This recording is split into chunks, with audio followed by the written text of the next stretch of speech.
32.50 vote পেয়েছিল হচ্ছে BNP. 170টা মামলা ছিল এবং 6টা মানে প্রতিদিন গড়ে তাকে 6টা মামলার হাজিরা দিতে হয়েছে। এই এসালাম এই ইসলামী ব্যাংক সমস্ত ব্যাংক খালি করে দিচ্ছে। কালকে আমরা দেখছি যে আক্রান্ত হতে সেনাবাহিনী। এর একটা সম্ভাবনা কেন হইল? যে ওনারা এই 15-20 বছর কিচ্ছু করতে পারেন নাই। কারা করেছে? ছোট ছোট বাচ্চারা করেছে। তারা দেখছেন, মানে একদম আওয়ামী লীগের ভাষা না, এটা ইন্ডিয়ান রয়ের ভাষা না। Indian American lawmakers call for US intervention. দেখছেন, মানে আমেরিকার হস্তক্ষেপ চাচ্ছে এই যে ইন্ডিয়ান আমেরিকান যে ল মেকার যারা আছে, এবং এটা to end anti Hindu violence. আসসালামু আলাইকুম বন্ধুরা, কেমন আছেন? আমি এনাম আবারও হাজির হয়েছি আপনাদের মাঝখানে। তো আজকে এই মুহূর্তে আপনাদেরকে যে ভিডিওটা দেখাবো সেটা হচ্ছে যে বাংলাদেশের বর্তমান অবস্থা এবং প্রেক্ষাপট, অতীত এবং বর্তমানের এবং ভবিষ্যতের যেই জিনিসগুলো আছে সেগুলো নিয়ে আজকে কথা বলবো আর কি। তো দেখেন, আমি একটু ইন্ট্রোডাকশন দিয়ে দিই আজকে আমাদের এই মানে আমার এই পর্বে কী থাকতেছে আর কি। তো প্রথমে 2008-এর একটা নির্বাচন হয়েছিল, আমাদের পার্লামেন্ট ইলেকশন। তো সেখানে মানে কার কতটুকু অংশ ছিল এবং সেই ভোটের রেজাল্টটা, যেটা আমরা অনেকেই বলি যে কী বলে সঠিক নির্বাচন ছিল, নিরপেক্ষ। আবার অনেকে বলে যে না, এটা আওয়ামী লীগের পক্ষের একটা নির্বাচন ছিল এবং মানে ফখরুদ্দিন মঈনুদ্দিন তারা যথেষ্ট সহযোগিতা করাতে সেই নির্বাচনে তারা জিতে আসে আর কি। তো সেই রেজাল্টটা দেখবো। এবং সালাউদ্দিন আহমেদ, আমাদের বিএনপির এমপি, উনি অনেক বছর জেলে ছিলেন, মানে ভারতে ছিলেন আর কি। তো কারাবন্দী ছিলেন এবং উনি ফিরেছেন আর কি। তো সেটা নিয়ে একটু কথা বলবো। এবং ইসলামী ব্যাংকে আজকে গুলি হয়েছে, আহত হয়েছে মানুষ, এবং এখানে এসালামের কী কী আছে না সেগুলো নিয়ে কথা বলবো। সেনাবাহিনী আক্রান্ত, গোপালগঞ্জটাকে কি করবে, গোপালগঞ্জের মানুষরা এত হিংস্র হয়ে ওঠার কারণ কি, এবং অন্যান্য জিনিসগুলো, শেখ হাসিনার ফোন, তারপরে 15ই আগস্টে তার মানে ষড়যন্ত্র বা পরিকল্পনা, যাই হোক বাংলাদেশে আসার, এবং দেখেন ঘটে যাওয়া যেই ব্যাপারগুলি আছে, সুপ্রিম কোর্ট, তারপরে আসিফ নজরুল সাহেব শুক্রবারে কী করলেন অফিস করে, বিচারের মানে অনেক দাবি উঠেছে, শুধু 36 দিনের বিচার চাওয়া হচ্ছে, কেন 15-16 বছরের বিচার চাওয়া হচ্ছে না, এই সমস্ত কিছু নিয়ে। এবং ছাত্রদের হাতে ক্ষমতা চলে আসছে এবং সেটা আসলে কতটা বিপজ্জনক আমি বারবার আমার আগের ভিডিওগুলো তো বলেছি। এবং হিন্দুদের নিরাপত্তার ব্যাপারটা নিয়ে ভারতের রয়ের আরও মানে গভীর ষড়যন্ত্র আর কি। তো বাংলাদেশ এইসব থেকে কিভাবে বাঁচবে সেই সমস্ত কিছু নিয়ে আজকে আপনাদের সাথে একটু আমার ওপিনিয়ন শেয়ার করবো আর কি। তো প্রথমেই আমি ভোটের যে রেজাল্টটা ছিল সেটা হচ্ছে যে একেবারেই মানে 2008-এর। তো দেখেন 2008-এর 29শে ডিসেম্বর যেই সঠিক নির্বাচনটা বলা হয়, বাট ফখরুদ্দিন মঈনুদ্দিনের ব্যাপারগুলি, এবং দেখেন ইলেকশনের আগের দিনে টাঙ্গাইলে এরকম একটা জায়গাতে বাংলাদেশের সম্ভবতটা প্রথম আলো, একটা বড় একটা ডেইলি নিউজ পেপারে বিএনপির কর্মীরা জাল ভোট দিচ্ছে, এরকম একটা নির্বাচনের দিন আমরা একটা খবর পাই। এবং ওখানে অনেকে সুইচ করে এবং ওইটা বিএনপির বিপর্যয়ের পিছনে অনেকটা বড় কারণ। এবং অনেকে বলেন যে না, আর্মিরা তাকে বেশ সহযোগিতা করেছে, যেহেতু ফখরুদ্দিন মঈনুদ্দিনের ব্যাপার ছিল। তো এই সমস্ত কিছুই মানে আমরা দেখব। কিন্তু এখন আমার আজকে এই মুহূর্তে আপনাকে যে স্লাইডটা আমি দেখাচ্ছি, তো সেখানে দেখেন যে 300টা সিটের মধ্যে 230টা সিট জিতেছে হচ্ছে যে আওয়ামী লীগ, এবং 30টা ছিল হচ্ছে যে বিএনপির, এবং 27টা হচ্ছে জাতীয় পার্টি। তো এখানেই আমরা একটু বুঝতে চাচ্ছিলাম যে না, দেখেন এটা যদি সঠিক নির্বাচন হয়ে থাকে তাহলে আগের টার্মে যে বিএনপি যেগুলো কাজ করেছিল সেটা হয়তো ভালো চোখে দেখেনি। তো যার জন্য প্রায় 163টা মতো সিট হারিয়েছে বিএনপি, মানে এই লাস্ট 2008-এর যে নির্বাচনটাতে। এবং সেই সাথে আমরা 168 জনের সিট আবার বেশি পেতে দেখেছি হচ্ছে আওয়ামী লীগকে। তো এটার মাঝখানে আবার দেখেন লাস্ট একটা ইলেকশন, এটা সম্ভবত তার আগের ইলেকশানে যদি আমরা গড়ের যে ব্যাপারটা দেখি, তো সেখানে আমরা আওয়ামী লীগকে দেখবো যে 40.02% তারা ভোট পেয়েছে, এবং বিএনপি হচ্ছে 41.40 ভোট পেয়েছে, এবং জাতীয় পার্টি 7.22% ভোট পেয়েছে। তো দেখেন এগুলির যেমন আওয়ামী লীগের মধ্যে যেরকম একটা গ্র্যান্ড অ্যালায়েন্স ছিল, মানে জোটের ব্যাপার ছিল, বিএনপির মধ্যেও ছিল। হ্যাঁ, তো এখানে বিএনপি জামাতের অংশগ্রহণ এগুলোও ছিল আর কি। আবার জাতীয় পার্টির মধ্যেও আমরা দেখেছি আর কি। তো দেখেন এখানে যদি আমরা পার্সেন্টেজের একটা হিসাব করি, তো এই নিচে আমরা দেখতেছি যে 48% ভোট পেয়েছিল, 48.04% ভোট পেয়েছিল 2008-এ আওয়ামী লীগ, এবং 32.50 ভোট পেয়েছিল হচ্ছে বিএনপি, এবং 7.04 এরশাদ পেয়েছিল। তো মানে ডেফিনেটলি এরশাদ তখন জীবিত ছিল, তারপরে তো এখন মানে বিএনপির পাশাপাশি জাতীয় পার্টির ব্যাপারেও অনেকে বলে যে এটা কতটা স্ট্রং। তো দেখেন এইবারের প্রেক্ষাপটটা আমরা যদি হিসাব করি, তো একটা নির্বাচনের জন্য অন্তর্বর্তীকালীন সরকার গঠন হয়েছে, এবং এখানে আবারও যে আওয়ামী লীগ পুনর্জীবিত হবে এটা যতটা না সম্ভাবনা আছে, আবার এটাও আমরা ভাবতে পারি যে আওয়ামী লীগ একেবারে নিশ্চিহ্ন হয়ে গেছে এবং তাদের ভবিষ্যতে রাজনৈতিক দল হিসাবে থাকার মানে আইডেন্টিটিটা একটা ক্রাইসিসের মধ্যে পড়ে গেছে। এবং যদিও আমরা দেখছি যে জয় এবং হাসিনা তারা নানা রকম কথা বলতেছে, বাট এই আওয়ামী লীগের একটা রিপ্লেসমেন্ট হিসাবে অনেকে বলতেছেন যে ছাত্ররা আগায় আসুক আর কি। তো এটাও একটা ব্যাপার যে ছাত্রদের এই আমব্রেলার মধ্যে আবার আওয়ামী লীগের যেই ভূত আছে সেটা আবার চলে আসে কিনা। তো যাই হোক, এটা আপনাদের মাঝখানে একটু দেওয়ার কারণ কি, যে দেখেন এই ছাত্র আন্দোলনের ছাত্র জনতার যে আন্দোলন, এখানে ইউনিভার্সিটির মধ্যে যে আন্দোলনগুলো হয়েছে অনেকে বলতে চাচ্ছেন যে এটা বামপন্থী মানে ছাত্র ইউনিয়ন বা শিবির তারাই বেশি অ্যাক্টিভ ছিল। আবার এখানেও অনেকে বলেন যে ৭১ যে হলটা আছে সেটা মুক্ত করার জন্য বিএনপি এবং শিবির কাজ করেছে, এবং অনেকে বলেন যে না এটা শুধু ছাত্রদের বিজয়, আবার অনেকে বলেন যে না এখানে বিএনপি জামাত শিবির না রাস্তায় রাস্তায় মোড়ে মোড়ে পাহারা না দিলে এই আন্দোলনটা আসলে ভালো একটা পরিণতি আসতো না। তো এটা বিতর্কের জন্ম নিচ্ছে, এবং এটা বিতর্ক সৃষ্টি করা কাদের উদ্দেশ্য জানি না, বাট এখানে এটা আরও ঘোলাটে হয়ে যাবে। কারণ আমরা যদি দেখি যে রাজনৈতিক দলগুলা, বিশেষ করে বিরোধী দল যারা ছিল, এই জনতার মুখোশে যারা বিরোধী দল, যাদেরকে এটাকে হাইড করা হচ্ছে তাদেরকে ক্রেডিট না দিয়ে, তো তারা মাঠে ছিল বলতে চাচ্ছে না। অনেকে বলতেছে যে 13 বছর 15 বছর, আমাকেও বলে কমেন্টে, তো আপনারা কই ছিলেন? তো আমরা মাঠে ছিলাম, এবং বিএনপিরা বিরোধী দলরা ডান বাম সবাই, জামাত ইসলাম শিবির, আমি বারবার বলি আর কি, তারা মাঠে ছিল। এটা না হলে কিন্তু ছাত্র জনতার যে বিপ্লব এটা হতো না। এবং জনতা আসলে ওই অশরীরী কিছু না, এটা ইনভিজিবল কিছু না, এটা বাংলাদেশেরই মানুষ, তারা রাস্তায় ছিল বলে এই অবস্থা। তো এখন আমার যে বক্তব্য, দেখেন এখানে না বামের কোনো আসলে গত নির্বাচনে আমরা তেমন কোনো অস্তিত্ব দেখি না। এই যে যেমন 48%, 32% এইটা, এবং 7%, তো 48 এবং 80 এবং 87%, হ্যাঁ ধরেন 88%, তো 12% হচ্ছে যে যারা ভোট দিয়েছিল তাদের মধ্যে হয়তো বাম ঘরানার লোকজন আছে। তো আমরা দেখতে পাচ্ছি কি যে এই ছাত্র ইউনিয়নের ছাত্ররা ঢাকা ইউনিভার্সিটি, তারা কলকাতার টিভি চ্যানেলগুলোতে জি নিউজ বা এরকম যারা আছে তাদের সাথে সাক্ষাৎকার দিচ্ছে। তো তারা তো একটু অপরিপক্ক বটেই, কারণ তারা এখনও তাদের সেই এক্সপোজারটা হয়নি, আমি বারবার বলতেছি আর কি। তো সেখানে তারা নেতৃত্ব নিলে এবং রাজনীতির মধ্যে ঢুকলে বাংলাদেশ আসলে কতটা শক্তিশালী হবে বা দুর্বল হবে এটা সামনে দেখার বিষয় আছে। বাট তাদেরকে রাজনৈতিক অঙ্গনে ঠেলে দিয়ে আসলে অনেকে এটা ফায়দা নেবে, এটা আমরা মনে করি আর কি। তো এটা নিয়ে আসলে আরও ইন ডিটেলসে কথা বলবো, আপনার সাথে থাকেন। তো দেখেন এখানে সালাউদ্দিন সাহেব ফিরে আসছেন, এবং দেখেন 170টা মামলা ছিল, এবং 6টা মানে প্রতিদিন গড়ে তাকে 6টা মামলার হাজিরা দিতে হয়েছে।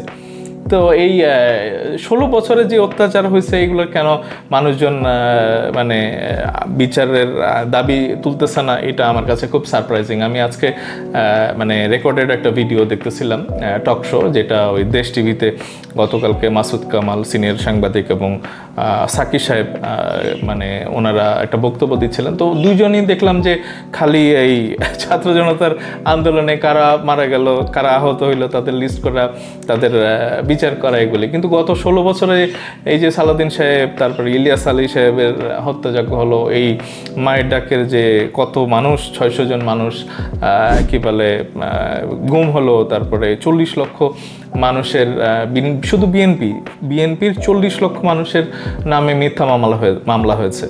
এবং হাজার হাজার মানুষের প্রাণ দিতে হয়েছে। তো তাদের বিচারের দাবি কেউ উঠাচ্ছে না। এটা খুব সন্দেহজনক। এবং আমি আসলে মনে করি যে ভারতের যে এখনও অ্যাক্টিভ, এবং ভারত আসলে যে বাংলাদেশকে যে স্টেবল করতে দিবে না। আমি গত কয়েকদিনের তত্ত্বাবধায়ক বারবার তত্ত্বাবধায়ক চলে আসতেছে, অন্তর্বর্তীকালীন সরকার যেটা গঠিত হয়েছে, তাদের কার্যকলাপে আমি আসলে একটু শঙ্কিত যে তারা কেন সঠিক কাজটা নিতে এত দেরি করতেছে। দেখেন গতকালকেও আমি আসতেছি একটা করে, তো আমার মতে যে দেখেন তার এই 170টা মামলা যেটা ছিল, এবং তার মাঝে রিমান্ডের নির্যাতনও তাকে সহ্য করতে হয়েছে। এবং যদি যখন বিএনপির দলীয় মুখপাত্র হিসাবে ওনাকে আমরা দেখেছি যে এক সময় যখন খুব নির্যাতন হচ্ছিল বা গ্রেপ্তার হচ্ছিল, তো তাকে আত্মগোপনে থেকে তার মাঝে মাঝে আমরা বিবৃতি দেখতাম আর কি। তো সেখানে ওই যে 2 মাস গুম রাখার পরে একদিন উনি মেঘালয় রাজ্যের মধ্যে নিজেকে আবিষ্কার করে। তো কারা তাকে গুম করলেন 2 মাস, এখানে তার কোনো খবর নাই, এবং ওই মেঘালয়ে নিজেকে আবিষ্কার করলেন, এবং ওনাকে তখন এই পাগলের বেশ দেখেছি আমরা। ছাত্ররা কি এগুলা মনে রাখছে কিনা আমার প্রশ্ন। এবং এই যে ছাত্রদেরকে নিয়ে আজকে যে নতুন বাংলাদেশ, আপনি নিজের যদি অতীত না মনে রাখেন তাইলে তো ভাই আপনি আমাদের কাতারে না। তো দেখেন আমি আজকে যেটা দেখলাম যে দিলকুশা ইসলামী ব্যাংকের এই এস আলম ছুপ্পু সাহেবকে কেন আমরা এখনো প্রেসিডেন্ট হিসাবে রাখছি। আমি যে বলতেছি যে তত্ত্বাবধায়ক সরকার যে সঠিক ডিরেকশনে যাচ্ছে না, এটার মূল কারণ হচ্ছে যে এই ছুপ্পু সাহেব প্রেসিডেন্ট, উনি এই এস আলম ব্যাংকে এস আলমের যে গ্রুপ কত টাকা পাচার করছে ভাই, কোনো হদিস নাই। এই এস আলম এই ইসলামী ব্যাংক সমস্ত ব্যাংক খালি করে দিছে। সামিট গ্রুপ এরা আবার এখন বাংলাদেশে এই কি বলে কনগ্রাচুলেট করে এই ডক্টর ইউনূসকে, এই অন্তর্বর্তীকালীন সরকারকে। তো এখন এই সর্ষের মধ্যে ভূত, এখন এই ভূতকে কে তাড়াবে আমার জানা নাই, বাট এইটা আমি শঙ্কিত যে আমাদের এই আমাদেরকে ঠিক রাখতে দিবে না। তারা এমন এই অন্তর্বর্তীকালীন সরকার থেকে শুরু করে এই যে ছাত্রদের উপরে ভর করছে, তাদেরকে এমন কাজ করবে, দেখবেন যে একটা তত্ত্বাবধায়ক সরকার যে উপদেষ্টা, তার আন্ডারে আবার 2-4জন করে নিয়োগ সহ উপদেষ্টা হিসাবে নিয়োগের কথা চলতেছে। তা আমি তো স্কেয়ার্ড রে ভাই। আপনারা এমন বিতর্ক করবেন যে এই নাহিদকে এক সময় আপনার বিচারের আন্ডারে আনতে হবে, এই আসিফকে আনতে হবে, সার্জিসকে আনতে হবে। তো কেন ভাই? আমি বারবার বলতেছিলাম যে শেখ মুজিব এই রাজনীতির মধ্যে এসে বিতর্কিত হয়ে গেছে। আমার ওই বঙ্গভবনে যে আপনার বঙ্গবন্ধু অ্যাভিনিউতে যে আওয়ামী লীগের যে কার্যালয়, সেটার আগুন জ্বালায় দেওয়া হয়েছে, এবং সেখানে সাইনবোর্ড দিয়ে দেওয়া হয়েছে যে ছাত্র জনতার কার্যালয়। তো এইটা কি ভাই? এইটা তো আপনারা রক্ষী বাহিনীর মতো কাজ শুরু করলেন।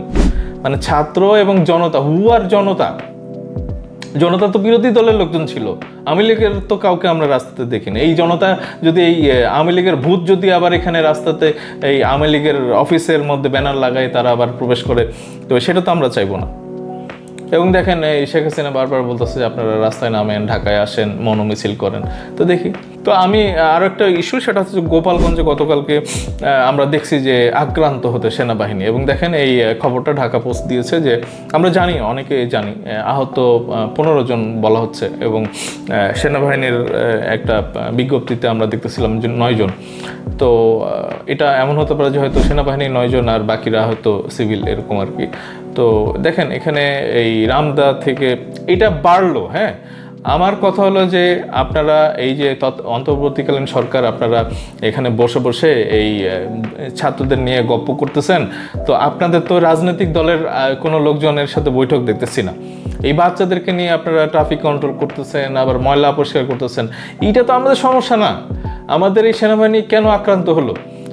কেন এখন পর্যন্ত আপনারা একটা ক্লিন হার্ট অপারেশনের মতো আমরা জিনিস দেখলাম না? এবং এম সাখাওয়াত সাহেব, উনি ব্রিগেডিয়ার, উনি বিতর্কিত একটা মানুষ ভাই, ওনাকে আপনি স্বরাষ্ট্র দপ্তর দিয়ে দিচ্ছেন এই আওয়ামী লীগকে সেভ করার জন্য, এবং সমস্ত দায়ভার পড়বে যে এম সাখাওয়াত সাহেব তার উপরে। যদি আমার সেনাবাহিনী তো অলরেডি আক্রান্ত হয়েছে, এবং দেখেন এই 36 দিন বা 2 মাসের যে আন্দোলন, ছাত্র জনতার আন্দোলন, বা ওই যে 15 বছর 16 বছরের কতবার এখানে 3টা টার্মে ভোট হয়েছে, সেনাবাহিনীরা রাস্তা পাহারা দিচ্ছে। কখনো বিরোধী দলের একটা মানুষকে আমরা এই বিএনপির বা জামাত বা শিবির বা ইভেন এই ছাত্র জনতার কেউ একটা ফুলের টোকা দেয়নি এই সেনাবাহিনীকে। মার খেয়ে গেছে, লাশ পড়ছে খালি। অথচ ওই গোপালগঞ্জের খুনিরা, টুঙ্গিপাড়া, কোটালীপাড়ার খুনিরা, আওয়ামী লীগের সন্ত্রাসীরা, তারা রামদা এই লাঠি, সোটা, বটি, পিস্তল আর্মির মানে অস্ত্র লুট করে তাদের উপরে হামলা করা হয়েছে, এবং আর্মিরা কিভাবে পালাইছে আমরা তো আসলে লজ্জিত, আমরা মানে খুব অসহায় বোধ করতেছি আমাদের এই জাতি। আপনাদের মধ্যে এই রয়ের এজেন্টগুলো যারা আছে এগুলো দয়া করে সরে যান, নাহলে কিন্তু আবারও একটা এবার আর ছাত্রদেরকে পাবেন না, এবার সঠিক যারা জনগণ, বিরোধী দল, বিরোধী মত, তারা কিন্তু রাস্তায় নেমে আসবে এবং ঘেরাও করবে সবাই আপনাদেরকে। আপনাদের হাতে খুব কম সময় আছে, আমরা দেখতে চাই যে আপনারা খুব সঠিক কাজটা করতেছেন যারা অন্তর্বর্তীকালীন সরকার আছেন। বিশেষ করে এই সাকত সাহেবের তো থাকাই উচিত না, ওনার ভিডিও আমরা দেখবো, আপনারা থাকেন আমার সাথে। দেখেন এখানে কু হওয়ার কথা বলা হয়েছে, আসিফ নজরুল সাহেব ওনার শুক্রবারের মানে শিক্ষক তো, এনারা তো প্রফেশনাল না, ওনারা না পলিটিক্স করছে কখনো, টকশো করে বেড়াইছে, আবার গ্রামীণ ব্যাংকিং করে বেড়াইছে, ওনারা তো মানে হার্ড লাইফ কীরকম দেখছে আমি জানি না, যথেষ্ট শ্রদ্ধা রেখে বলতেছি। আপনারা যে শুক্রবারে অফিস করলেন, শনিবারে অফিস করলেন, তো আপনাদের এই চোখের সামনে দিয়ে আপনার এই মানে কু এর একটা সম্ভাবনা কেন হইলো? কেন আপনারা হাত দিলেন? আপনাদের আইন সংস্কারের কথা কে বলছে? আপনারা এই জঞ্জালগুলো আগে না পরিষ্কার করবেন বাংলাদেশ থেকে? এই শেখ হাসিনা এবং জয়ের যে বারবার মানে কথা চেঞ্জ হচ্ছে, আপনারা কি নিজেরা একটু সজাগ হওয়ার আপনার প্রয়োজন ছিল না? ওই ডক্টর ইউনূসকে দেখলাম যে রংপুরে গিয়ে উনি ছাত্রদের সাথে বৈঠক করতেছেন। আপনার তো প্রায়োরিটি বেসিসে আগে এই জঞ্জাল পরিষ্কার করতে হবে। এই সুপ্রিম কোর্টের যে বিচারপতি আপনি রেখে দিচ্ছেন, স্টিল নাও এখনও চুপ বসা, তারপরে সেনাবাহিনীর প্রধান, আমি তো জানিও না যে ডিবি হারুন টারুন ওদের কী অবস্থা। এবং এই সন্ত্রাসী আওয়ামী লীগের উচ্ছিষ্টগুলোকে রেখে তো আপনি অ্যাডমিনিস্ট্রেশন চালাবে, আপনার মানে নিরাপত্তা হুমকির মধ্যে পড়বে। আপনি বাংলাদেশের কথা বাদ দেন, শেখ হাসিনা ভারত থেকে যে ষড়যন্ত্র করতেছে, আপনার নিরাপত্তা বিপন্ন। বারবার আমি বলছি যে দেখেন খুব তাড়াতাড়ি রিফর্ম করেন, আর্মির রিফর্ম করেন। ওই যারা জিআরটিয়া যেগুলো আছে এরা এখনও ভাই আমি দেখতেছি যে তারা মোবাইলও ইউজ করে। তো আপনারা তো এগুলো আপনার এই যেই ইসরায়েল থেকে যেই ইকুইপমেন্টসগুলো নিচ্ছেন এগুলো তো এখন আপনার উপরে ইউজ করবে এবং করা শুরু হয়ে গেছে। দেখেন এখানে ওই এনায়েতুর রহিম আছেন, 5 বিচারপতিও পদত্যাগ করছেন আপিল বিভাগের। তারপরে মোহাম্মদ জাফর সিদ্দিক আছেন, জাহাঙ্গীর হোসেন আছেন, শাহিনুর ইসলাম, কাশেফা হোসেন। তো এগুলা তো ওই আসিফ নজরুলের জয়েন করার পরপরই এগুলা সাফ করা উচিত ছিল। ওনার প্রথম কাজটাই তো 4 জন নাকি এই আইন বিশেষজ্ঞ এই উপদেষ্টা মণ্ডলীর, এই যে 15-17 জনের নাম শুনতেছি, এর মধ্যে 4 জন, এটা আর বাকিগুলা তাইলে এই একজনের কাজ না, এটা 4 জন মিলে আপনারা এই মানে কুয়ের মধ্যে পড়ে গেলেন কেন? আপনাদের নিজেদের মধ্যেই তো মানে সমস্যা এখন যা দেখতেছি। দেখেন এখানে ওই তারা এই এনায়েতুর রহিমের ব্যাপারে যদি আমি বলি, দেখেন বেগম খালেদা জিয়ার 2 কোটি, আমি যদি ভুল না করে থাকি, 2,10,00,000-এর একটা মানে এতিমদের একটা মানে ফান্ড আসছিল কুয়েত থেকে সম্ভবত, এবং ওইটা উনি এক অ্যাকাউন্ট থেকে আর এক অ্যাকাউন্টে ট্রান্সফার করেছেন। শুধু এইটার কারণে ওনাকে 5 বছর শাস্তি দেওয়া হয়, মানে জেল মানে এর শাস্তি দেওয়া হয়। এবং এই কেসগুলা করা হচ্ছে যে ওই যে তত্ত্বাবধায়ক সরকার, ওই মঈনুদ্দিন ফখরুদ্দিন যারা ছিল সেগুলা। তো হাসিনা তো তার সমস্ত মামলা উঠাই ফেলছে, কিন্তু খালেদা জিয়ারটা রেখে দিছে। তো এইটা জানি যে এই 2,10,00,000 আপনার এই ছাত্রলীগের গুন্ডাগুলি হাজার হাজার কোটি টাকা দেশ থেকে পাচার করে, তো ওইটা আপনারা দেখেন না। এবং এইটা খালেদা জিয়া যেমন আজকে অসুস্থ, অনেকে বলেন যে তাকে ইনজেক্ট করা হয়েছে পয়জন, ওই যখন জেলে ছিলেন তখন তাকে এরকম মানে এরকম অনেকে ধারণা করেন আর কি। তো দেখেন এই খালেদা জিয়া মানে রিসেন্টলি এই অন্তর্বর্তীকালীন সরকার আসার মানে ওই সময় আমরা দেখলাম যে মুক্ত হতে, কিন্তু তারপর যে মানে অত্যাচারটা হয়েছে, এই 2,10,00,000-এর এই শাস্তি, এই টাকা বেড়ে টেরে এখন কত 5 কোটি 10 কোটি পার হয়ে গেছে সুদে আসলে। হ্যাঁ, এবং এটা উনি মানে হয় না যে এটা হয়তো তার হয়তো খেয়াল ছুটে গেছে বা কোনো একটা কারণে হয়তো এটার সঠিক ব্যবহারটা এটা করেন, এটার সুযোগ নিয়ে ওনারা একটা কেস ফাইল করে তাকে 5 বছর, এবং যখন বিএনপি আপিল করতে গেল এই এনায়েতুর রহিম তাকে 5 বছরের জায়গাতে 10 বছরের আবার শাস্তি বাড়ায় দিল। তো আমরা কি দেখি যে একটা আপিল বিভাগে গেলে যখন কেউ আপিল করে তো তার শাস্তিটা কমে আসে। তো এই বোধহয় প্রথম বাংলাদেশের ইতিহাসে যে আপিল করার পরে মানে যেটা ওনারা মনে করছে যে না, তা উনি ইনসাফ পায় নাই, খালেদা জিয়া বিএনপি থেকে আপিল করা হয় এবং এইটা 5 বছরের জায়গাতে 10 বছর শাস্তি দেওয়া হয়েছে। এবং দেখেন এখানে জিয়া অরফানেজ ট্রাস্ট দুর্নীতি মামলায় বিএনপি চেয়ারপারসন খালেদা জিয়ার সাজা বৃদ্ধি করে দেয়া রায়ের পূর্ণাঙ্গ অনুলিপি প্রকাশ করেছে হাইকোর্ট। এটা কবে? 2019 জানুয়ারি। এটা ইত্তেফাক থেকে নিউজ আসছে। এবং দেখেন আমরা যদি আরেকটু পড়ি, বিচারপতি এম এনায়েতুর রহিম ও বিচারপতি মোহাম্মদ মোস্তাফিজুর রহমানের স্বাক্ষরের পর সোমবার দুপুরে সুপ্রিম কোর্ট ওয়েবসাইটের রায়ের অনুলিপি প্রকাশ করা হয়। তো এগুলো আছে। তো গত বছর 8ই ফেব্রুয়ারি ঢাকার বিশেষ জজ আদালত 5-এর বিচারক বিএনপি চেয়ারপারসন খালেদা জিয়াকে এই মামলায় 5 বছর সাজা দেন। একই সঙ্গে তার বড় ছেলে তারেক রহমান সহ অপর 5 আসামিকে 10 বছর করে কারাদণ্ড দেন। 5 বছরের সাজার বিরুদ্ধে আপিল করেন খালেদা জিয়া। ওই আপিলের শুনানি শেষে হাইকোর্ট খালেদা জিয়াকে 5 বছরের পরিবর্তে 10 বছরের সাজা দেন। ভাই, এই এনায়েতুর রহিমদেরকে না একেবারে শাহবাগে লাইট পোস্টের সাথে বেঁধে পিটাবেন সবাই। এরা একটাও যেন রাস্তাতে মানে দেশ থেকে না পালাইতে পারে। আর এই অন্তর্বর্তীকালীন সরকার যদি এই আসিফ নজরুল যদি আপনারা এই এনায়েতুর রহিম এরকম খুনিদেরকে যদি আপনারা দেশ ত্যাগ করতে দেন, তাইলে আপনাদের উপরে আমার মতে যে আস্থা একটু একটু করে যাওয়া শুরু হয়েছে। এবং আপনারা ভবিষ্যতের এইগুলি মানে নানা রকমের মানে আক্রমণ আপনাদের উপর হবে। এটা বিরোধী মত থেকে হবে। এটার জন্য আপনারা নিজেরা প্রস্তুত হয়ে যান। শেখ হাসিনা কিন্তু এখনও থেমে নাই, হ্যাঁ। এবং ওনার একটা ভাইরাল ভিডিও আসছে, এটা একদিন আগে আর কি। তো আপনারা হয়তো অনেকে জেনে ফেলছেন আর কি। নেতা কর্মীদের নির্দেশ দিলেন শেখ হাসিনা, কল রেকর্ড ফাঁস। তো এইটা আমি আপনাদেরকে আসলে একটু শোনাবো যে উনি কি বলছিল আর কি। মানে ইন্ডিয়াতে বসে আবার একটা ষড়যন্ত্র যে হচ্ছে, এটা আসলে মেনে নেওয়া যায় না। দেখি কি বলে।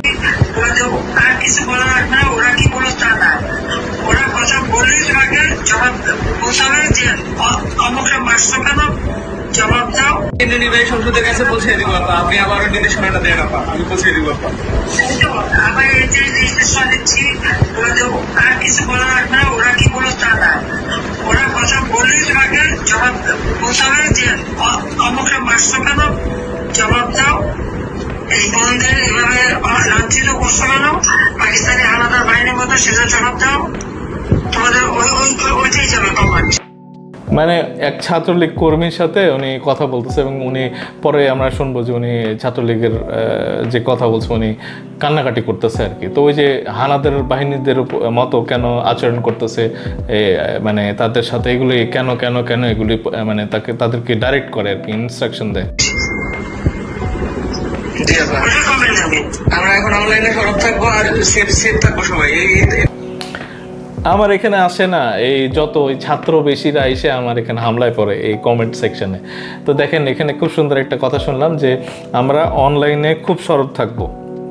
তো আমার এখানে যারা ওই যে ছাত্রদের পক্ষে এসে কথা বলে, আমি যখনই বলি যে না কেন তাদেরকে রাজনীতির মধ্যে আনা হচ্ছে, তাদেরকে বিতর্কিত করা হচ্ছে কেন, তো তখনই এক শ্রেণীর এই ছাত্রলীগের গুন্ডা পান্ডাগুলি হামলায় পড়ে। এবং এখানে দেখেন আমরা স্পষ্ট বুঝলাম যে আমরা অনলাইনে খুব সরব থাকবো। আপনি একটা পোস্ট দিলে দেখবেন যে এক গাদা নিউজ, হ্যাঁ, যে কমেন্ট যে আপনার আওয়ামী লীগের দরকার নাই, বিএনপি দরকার নাই, বিএনপি বিরোধী দলরা 13 বছর 15 বছর কই ছিল, এরা সব হচ্ছে ছাত্রলীগ গুন্ডা পান্ডারা, খুনি। এরা আমাদের সন্তান এবং ভাই বোনদের উপরে হামলা করছে, মারছে এবং তারা এখনো অনলাইনে অ্যাক্টিভ থাকবে। কথা শুনেন আপনারা। এটুকু আপনার নির্দেশনা সবাই যে কজন কেন্দ্র করে যাদের নামের তালিকা বাংলাদেশে সবাইকে সেট থাকতে হবে। আমরা ছাত্রলীগ আপনার সাথে বেমানি করিনি, আমরা রাজপথে রক্ত দিছি, আমরা জীবন দিছি, প্রয়োজনে আবার দিব, 1000 বার জন্ম নিব প্রয়োজনে। আমরা আপনার সাথে বেমানি করি নাই, কখনো করবো না আবার। আচ্ছা জি আবার হাফিজ। ওনারা বেইমানি করবে না, এটা হচ্ছে যে ওনাদের মানে খুব প্রতিজ্ঞা। তো এখানে ওই যে সরব থাকার বিষয়টা না আমরা আসলে বুঝলাম আর কি, যে তারা অনলাইনে খুব সরব থাকবে এবং আমাদেরকেও সরব থাকতে হবে আর কি। এবং এই ঢাকাতে ওনারা মৌনমিছিল করবে, এমনিতেও মিছিলের একটা আয়োজন হচ্ছে, জিডি করতে বলা হচ্ছে, 15ই আগস্টে ফুল দেওয়া এবং ফুল নিয়ে রেডি, এটাতে একটু ছোট করে আসছে। অন্যান্য জায়গাতেও আমি শুনলাম যে এরকম 15ই আগস্ট উনি দেশে ফিরে আসবেন, এরকম নির্দেশনাও আছে আর কি। তো এটা আসলে আমাদেরকে একটু কেয়ারফুল থাকতে হবে আর কি, হ্যাঁ। এবং মানে আসিফ নজরুল সাহেবকে আমি বলবো যে এই জঞ্জাল কিন্তু আপনার হাতের মধ্যে, হ্যাঁ, এই জঞ্জাল যদি আপনি পরিষ্কার না করেন, এই আইন বানায়, এবং আপনাদেরকে ইনফ্যাক্ট না, আমি তো মনে করি যে এটা ম্যান্ডেট পাওয়া কোনো অন্তর্বর্তীকালীন সরকার না। আপনাদের উচিত হবে আপনারা একটা ফেয়ার ইলেকশন দিবেন এবং দ্রুততম সময়ের মধ্যে 3 মাস 4 মাস, এবং এই যে দ্বিস্তর বিশিষ্ট সংসদ, তারপরে হচ্ছে যে প্রতিনিধিত্বকারী, এখন প্রতিনিধিত্বকারী আপনি কেমনে বুঝবেন? আমি যদি 2008-এর মানে হিসাব দেখি, 30% ওখানে বিএনপি ছিল, 42% আওয়ামী লীগ ছিল। তো এখন এই 300 জনের মধ্যে কি 42% এমপি থাকবে আওয়ামী লীগের, এই বিএনপি থাকবে? আপনার তো এখন মানে বিএনপির জনপ্রিয়তা হয়তো একেবারেই ডাউন হয়ে গেছে, আওয়ামী লীগের হয়তো আরও বেড়ে গেছে, ডাবল হয়ে গেছে। তাহলে এটা আপনি মেজার করবেন কেমনে? আমাদের এইগুলো নিয়ে আর কোনো এক্সপেরিমেন্টের দরকার নেই। আর ছাত্রদেরকে নিয়ে আসলে খেলা হচ্ছে, আমার মতে তারা দ্রুত স্কুল কলেজে ফিরে যাক, এটাই চাই। এবং দেখেন মানে খুব গ্রিন কালারের হ্যাট দেওয়া হয়েছে এবং জ্যাকেট দিয়ে দেওয়া হয়েছে, ট্রাফিক কন্ট্রোল করতেছে। মানে এখানে আমি দেখতেছি না যে আমাদের জাতীয়তাবাদী শক্তি বা যারা গণতন্ত্র চায় তাদের কেউ আছে আর কি। এই ছাত্রদের উপরে মানে কিছু একটা ভর করছে এবং এটা খুব ভিজিবল। হ্যাঁ, রাস্তার মধ্যে আসলে কনফিউজ করে দেওয়া যে আমরা কি চাই এবং কেন আপনারা পিছাবেন। 1 বছর পর্যন্ত থেকে কি করবেন আপনারা? আপনাদেরকে কে রাইট দিছে যে আপনারা মানে বিতর্কিত এইসব আইন করবেন, দপ্তর করবেন এবং এগুলোতে আপনারা বসে বসে সুবিধা নেবেন 1 বছর 2 বছর 3 বছর, অনেকে বলতেছে 6 বছর? তো এটা হবে না। এটা আমাদের ছাত্রদের হাতে ক্ষমতা দেওয়ার কোনো আদর্শ নাই। এবং এই ছাত্ররা কারা? আমার একদম স্ট্রেট প্রশ্ন আপনাদের কাছে, এই ছাত্রদের আদর্শ কি? এটা কি বাম? যদি বাম গণতন্ত্রের মানে বাম দলের আনু সাহেবের, অধ্যাপক আনু সাহেবের যদি ফিলোসফি এবং ছাত্র ইউনিয়নের ফিলোসফিতে বিশ্বাস করে, দেখেন ছাত্র ইউনিয়নে ঢাকা ইউনিভার্সিটিতে বেশি লোকজন দেখতাম কেন? কারণ হচ্ছে যে ওখানে বিএনপি ব্যান্ড ছিল, শিবির ব্যান্ড ছিল। এখন হলে সিট নিতে গেলে ওই আওয়ামী লীগ হইতে হবে, আর নাহলে ছাত্র ইউনিয়ন। আপনাকে যদি বিএনপি বলেন তাহলে আপনার ওখানে সিট নাই, ক্যান্সেল। শিবির তো আপনি নিষিদ্ধ। তো এই কারণে ছাত্র ইউনিয়নের ব্যানারে হয়তো বিএনপি জামাতরা দাঁড়াইছে, কিন্তু আদতে ছাত্র ইউনিয়ন বা বাম দল জাসদ, এই সাকি সাহেব যদি আবার নিজের মানে ভোল পাল্টে আবার বকতে থাকে যে না এটা আমাদের গণতন্ত্র, আমরা এইভাবে দেখবো, আমরা এইভাবে শাসন করব, ছাত্ররা এইভাবে যাবে, ছাত্রদেরকে এইভাবে করতে হবে, ছাত্ররা এইভাবে রাস্তায় থাকবে, আপনার কথা কেউ মানবে? এগুলি আপনারা চরম বিতর্কিত করতেছেন। এগুলো থেকে আমরা আপনাদেরকে ফিরে আসতে দেখি। এবং দেখেন, আমি ওই এম সাকত সাহেবেরও একটা দেখাই যে দায়িত্ব পেয়ে বলেন এম সাকত সাহেব এবং জয়ী মামুন, ভাই এরা হচ্ছে সাকত সাহেব এবং জয়ী মামুন হচ্ছে আওয়ামী লীগের প্রেতাত্মা, মানে জেনুইন আওয়ামী লীগার এরা। এখন আপনি একটা স্বরাষ্ট্র মন্ত্রণালয় দিয়ে দিচ্ছেন, এটিএন বাংলাতে এখনও জয়ী মামুন মাইক হাতে নিয়ে আসছে এবং তাদের আচরণ কি ভাই এখানে দেখেন। এবং এইটা থেকে আমি খুব ক্ষুব্ধ। আমি কোনোভাবেই আর এম সাকর সাহেবের উপর ভরসা করতে চাই না। উনি আগে এক সময় নির্বাচন কমিশনের এগুলো নিয়ে কাজ করছিল, তখন হয়তো ঠিক ছিল, কিন্তু এই কি বলে উনি এসে বলতেছে যে আওয়ামী লীগ কই, তারা হয়তো রাস্তাতে আবারও নামবে। আপনারা ডেকে ডেকে নিয়ে আসবেন এবং এই খুনি বাহিনীদেরকে, এবং আপনারা তো নিজেরাও একটা খুনি। আপনাদের উপরে মানুষ ভরসা করতে চায় না আসলে। এবং এটিএন বাংলার মধ্যে জয়ী মামুন এসে উল্টাপাল্টা কথা বলবে, মিডিয়া কু, 71 টিভি, সময় টিভি, এটিএন বাংলার এই জানোয়ারগুলো এখনো রাস্তায় আছে। Sorry for the bad language. দেখি আমরা ওই সাগর সাহেব কি বলে। আপনারা একটু জায়গা দেন, এখানে একটু সরেন। এই ওই যে চাটুকারিতার দিন শেষ করে ফেলতে চাই আমরা।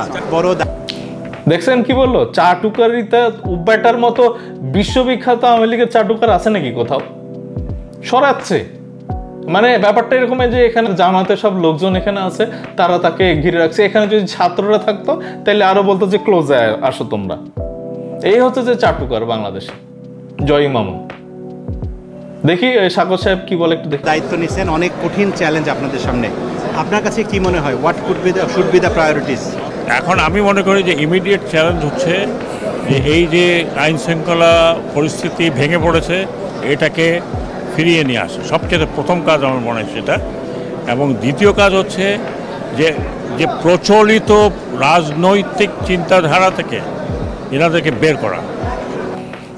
তাহলে প্রচলিত রাজনীতি, তোমার কাছে রাজনীতির ডেফিনেশন কি? আমরা তো গণতন্ত্র চাই, আমরা মানে 15 বছর অপেক্ষা করছি, আমরা ভোট চাই। এই গণতান্ত্রিক ধারা পরিবর্তন করে তোমরা কি আবার একনায়কতন্ত্রের মধ্যে নিয়ে যাবা? এটাই সাকত সাহেব বলতেছে। আমি তো আমার মাথাতে কিছু নাই, আপনারা যদি কিছু বুঝেন বলবেন। আমরা যে ধারা সেটাকে ওরা চেঞ্জ করবে মানে কি? তোমাকে কে ম্যান্ডেট দিছে রে ভাই? সরকার দায়িত্ব নেওয়ার আগেই রাজনৈতিক দলগুলো কোনো দল নির্বাচনের দাবি করছে। এখন আপনারা কি নির্বাচনের প্রস্তুতি নেবেন নাকি প্রাতিষ্ঠানিক সংস্কারের দিকে যাবেন? ওনারা দাবি করতেই পারেন, তারা রাজনীতি করেন, তারা দাবি করবেনই, এতে কোনো সন্দেহ নেই। কিন্তু ওনাদেরকে বুঝতে হবে যে ওনারা এই 15-20 বছর কিচ্ছু করতে পারেন নাই। কারা করেছে? ছোট ছোট বাচ্চারা করেছে। তারা দেখছেন, মানে একদম আওয়ামী লীগের ভাষা না এটা, এটা ইন্ডিয়ান রয়ের ভাষা না। 15 বছরে আমরা করতে পারিনি। আমরা তো ছাত্র জনতার মুভমেন্ট 90 সালেও দেখছিলাম, 91-90 ইয়েতে, মানে এরশাদের বিরোধী যে আন্দোলনটা হচ্ছিল আর কি। তো ছাত্ররা তো ফ্রন্টে থাকবে।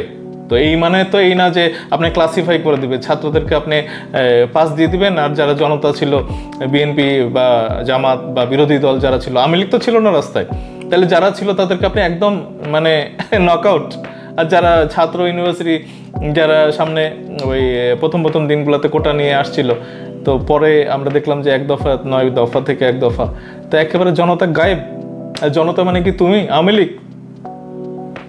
ব্লাড দিয়েছে, ওনারা জেলে গেছেন ঠিকই, অত্যাচারিত হয়েছে, রক্ত এরা দিয়েছে রাস্তায় এবং সফলতা এনেছে। কাজে এটা ছিনতাই করার কোনো কারণ নেই। দেশটা যতক্ষণ পর্যন্ত ওই পরিস্থিতিতে না আসে, জনগণ যদি আস্থা না রাখতে পারে পলিটিক্যাল পার্টির উপরে, এবং পলিটিক্যাল পার্টি যদি বিহেভ না করে, আমরা তো দেখলাম একটা এত বড় ঐতিহ্যবাহী পার্টি যার এত ইতিহাস, গ্লোরিফাইড ইতিহাস, কোথায় গেছে পার্টি? এখন কাউকে আমি খুঁজেও পাই না। আমি জিজ্ঞেস করলাম যে অমুক কোথায়, বলে জানি না কোথায় কোথায়, দে লস্ট। হয়তো আসবে, বাট এই দলকে তাদেরকে আবার রিভাইভ করতে হবে। তো ওনার কথা শুনছেন, উনি যেই ভাষায় বললো আর কি, যে পলিটিক্যাল পার্টিদের মানে 15 বছর 16 বছর এগুলো সব উনি ভুলেই গেছে। এই হাজার হাজার মানুষ নির্যাতিত হয়েছে, ঘর ছাড়া হয়েছে, ঘর বাড়ি ছেড়ে দিয়ে এই ক্ষেতের মধ্যে মশারি টাঙায় ঘুমাইছে। এটা তো পুরো আস্ত বেঈমান রে ভাই। এটা একটা জেনুইন মির্জাফর। বাংলাদেশে যদি আপনারা বলেন যে না মির্জাফর নাই, এটা হচ্ছে যে একদম জেনুইন মির্জাফর। এই বাংলাদেশ এই লোকের আন্ডারে সেফই না, জয় মাহমুদ এবং এই লোকের আন্ডারে সেফ না। হ্যাঁ, আপনার এই গণতন্ত্র মানে কি? বহুদলীয় গণতন্ত্র। আপনি প্রথমে আপনাকে কে বলতে বলছে? আপনি ম্যান্ডেট দিছে কি আপনাকে যে এইসব এই মানে আপনার ইচ্ছা মতো আপনি গণতন্ত্রের এই সংজ্ঞা সাজাবেন? আপনাদের প্রাইম কাজ, এই তত্ত্বাবধায়ক সরকারের প্রথম কাজ কি? সমস্ত যে এই জঞ্জালগুলি আছে এগুলো ঠিকঠাক করে একটা নির্বাচনের ব্যবস্থা করা, সেটাই আপনাকে করতে হবে। এটার আর অল্টারনেটিভ নাই। এবং এই আপনাদের এইসব ভুলভালের কারণে আর্মিরা মার খাইছে এবং আরও খাবে, এবং আপনারাও বিপদে পড়বেন। এই বাচ্চাদের আপনারা বিপদে ফেলাবেন। হিন্দু নিয়ে দেখেন এখানে মানে কত নিউজ। এই ইউএনের সামনে আমি জাস্ট হিন্দু ইন ইউএন লিখছি, United Nations finally স্পিকস on attack on Hindus in Bangladesh, Indian Americans protest at UN. মানে এখানে হাজার হাজার হিন্দুজ প্রোটেস্ট ইন ঢাকা, মানে ঢাকাতেও হয়েছে, শাহবাগে, চিটাগাঁও দেখছি। ওনাদের যে হিন্দু জোট তারা নিজেরা বলতেছে যে এক সময় এক রাতে 14টা মন্দির ভাঙা হয়েছে। পরে উনি দেখছেন যে আমি আমার আগের ভিডিওতে দেখাইছি যে এটা আওয়ামী লীগের নিজেরা, এবং এটা তো পলিটিক্যাল একটা মুভমেন্ট। এটাকে ওরা ওই লিটন দাসের বাড়ি ভাঙছে বলে প্রচার করতেছে, এবং পরে ওরা ফ্যাক্ট চেক করে বলতেছে যে না এটা মাশরাফির, এবং ওরা যে ভাষায় উত্তেজনা সৃষ্টি করছে। এবং দেখেন অমিত শাহ কিন্তু একটা টুইট করছে যে এই হিন্দুদের উপরে কি হচ্ছে না হচ্ছে ওরা একটা মনিটরিং করবে, এবং এটার দায়িত্ব দিচ্ছে হচ্ছে বিএসএফ এর উপরে। তো আপনারা তো ভাই মানে আনন্দে আছেন, আর ওইদিকে তো বিএসএফ এর বন্দুক তাক করে আপনার বাংলাদেশের উপরে, মানুষের উপরে, জনতার উপরে তারা তাক করে রাখছে। তো আপনারা তো যে খেলা শুরু করছেন, আপনার বাংলাদেশের মানুষকে আপনার ভালো লাগে না? বিএনপি জামাতের এরা হচ্ছে যে সব রাজাকার, আর আপনারা এখন বিএসএফ এর বন্দুকের কাছে গিয়ে আবু সাইদের মতো বুক পাইতে দেন। আপনাদের ওইটাই ঠিক আছে। দেখেন এখানে Indian American congressman call for, মানে এরা তো আছেই বাংলাদেশ আনরেস্ট। ফার্স্ট পোস্ট বলতেছে যে Indian American lawmakers call for US intervention. দেখছেন, মানে আমেরিকার হস্তক্ষেপ চাচ্ছে এই যে ইন্ডিয়ান আমেরিকান যে ল মেকার যারা আছে, এবং এটা to end anti Hindu violence. এটা হচ্ছে যে গতকালকের মানে খবর। এবং তারা সারা বিশ্ব ওয়েস্টার্ন কান্ট্রিগুলোকে দেখাচ্ছে যে না দেখো দেখো বাংলাদেশ সব শেষ হয়ে গেল আমাদের হিন্দুরা।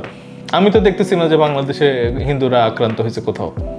মানে এত যেটা আওয়ামী লীগের উপরে হয়তো কিছু হিট হয়েছে, আক্রান্ত হয়েছে, তারা কি বলে ঘরবাড়ি আগুন টাগুন লাগাই দিচ্ছে, এটাকে তারা হিন্দুদের উপরে মানে অত্যাচার বা তাদের লুটপাট মানে আক্রমণ এগুলো কি তারা বর্ণনা করতেছে। এবং যেখানে আমরা দেখছি যে জামাতে ইসলামী, তারপরে শিবির, তারপরে বিরোধী দল যারা আছে বিএনপি থেকে এরকম আসছে যে আপনারা সব মন্দিরদের প্রোটেক্ট করেন।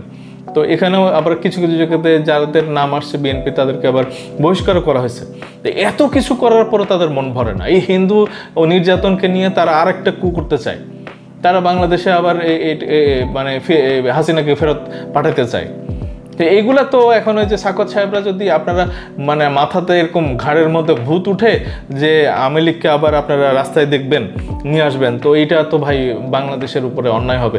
এই যারা শহীদ হয়েছে তাদের উপরে আপনারা খুব অবিচার করবেন আর কি।